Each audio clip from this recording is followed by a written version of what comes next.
എന്തൊക്കെയാണെങ്കിലും ശരി, ഇന്ന് തീർച്ചയായും നിന്നെ കാണാതെ പോവില്ല ഞാൻ.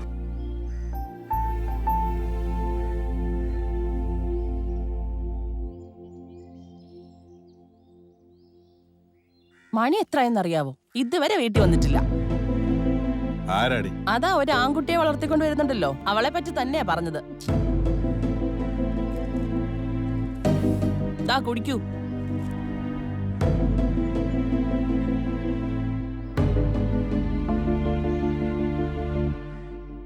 ചേട്ടൻ എനിക്കൊരു കാര്യം പറയാനുണ്ട്.